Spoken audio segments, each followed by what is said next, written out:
Bonjour et bienvenue dans ce nouveau podcast consacré aux technologies Cisco. Ce podcast vous est présenté par Philippe Amiot, élève en Master Systèmes et Réseaux à Supinfo Paris. Vos commentaires, critiques et remarques sont les bienvenus sur le www.amio.biz ou directement par mail à philippe@amio.biz.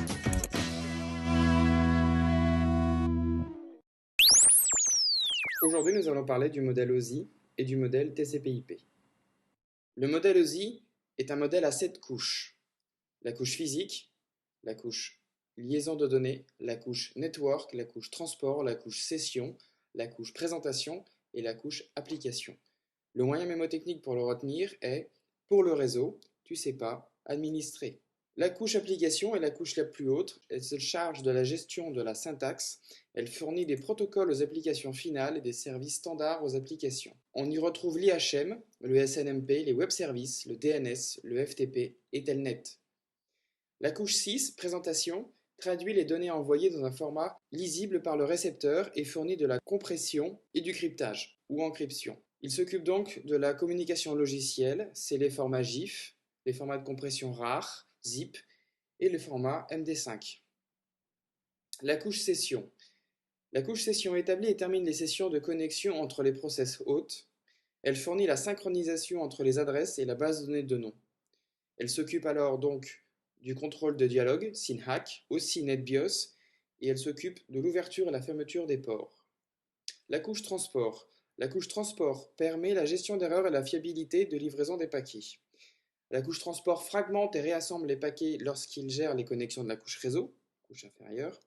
Il gère donc la qualité de la transmission, c'est les protocoles TCP/UDP, la gestion d'erreurs et le QoS.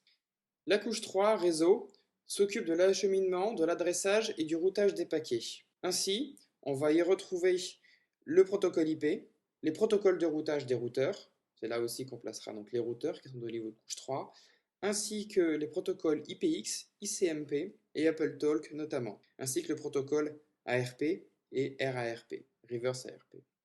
La couche numéro 2, la couche liaison. La couche liaison s'occupe de la fragmentation des paquets, elle s'occupe du contrôle de flux de la couche physique, elle prépare et gère les envois sur le média grâce à deux sous-couches, LLC, Layer Link Control, qui s'occupe, elle, précisément de la gestion des communications entre les stations et de la gestion d'erreurs, et la sous-couche MAC, Media Access Control, qui contrôle l'accès aux médias et la synchronisation avec le média. Dans cette couche 2, on va y retrouver donc Ethernet, Ethernet V2, PPP, les switches et les hubs. La couche physique. La couche physique définit les caractéristiques techniques, électriques et mécaniques des équipements, les connecteurs, les pinouts, le voltage. La couche physique fournit l'interface pour les périphériques réseau et gère l'envoi sur le média physique. Ce sont les câbles UTP, FDDI, la bande passante, la fibre optique, le câble coaxial, les dibastés, etc. Afin d'identifier les données lors de leur passage au travers d'une couche, l'appellation PDU est utilisée, le protocole Data Unit. Ces PDU gèrent les infos échangées entre les niveaux 2, 3 et 4 du modèle OSI, à savoir liaison de données, réseau et transport. Ces PDU permettent l'uniformisation des éléments, la division de la communication en éléments plus simples. Et ces PDU permettent aussi la modification des aspects de la communication réseau sans modifier le reste. Sur la couche physique, nous avons des bits. Sur la couche 2, nous avons des trames. Ces trames contiennent une en-tête et un paquet. Le paquet est défini sur le niveau 3 de la couche réseau. Un paquet contient une en-tête et un segment, et ce segment est défini au niveau 4, au niveau de la couche transport, avec une en-tête, ainsi que les données provenant des couches supérieures 5, 6 et 7. Le moyen mémotechnique que j'ai pour retenir les protocoles data unit sont TPS, Tram Packet Segment. En anglais, ça donne Layer Packet Segment. Le modèle TCP/IP. Le modèle TCP/IP est un modèle à 4 couches, créé à l'origine, pour la petite histoire, par le Department of Defense américain. C'est donc un modèle à 4 couches, avec une couche d'accès réseau, une couche d'interconnexion ou d'Internet, une couche de transport et une couche application.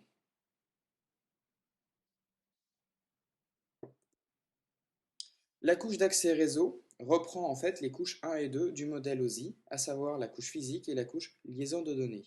La couche 2, Internet ou Internetwork, permet la sélection du chemin, c'est l'équivalent de la couche réseau du modèle OSI. La couche transport gère, quant à elle, aussi la qualité de la transmission, telle que la couche transport du modèle OSI. La couche application reprend, quant à elle, les couches 5 à 7 du modèle OSI, à savoir session, présentation et application.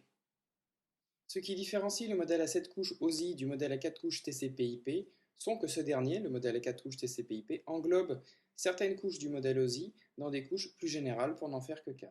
Il faut savoir que le modèle TCP/IP est un modèle appliqué, c'est sur lui notamment que repose le réseau Internet actuel, et qui est directement implémenté sur les équipements, alors que le modèle OSI reste un modèle théorique.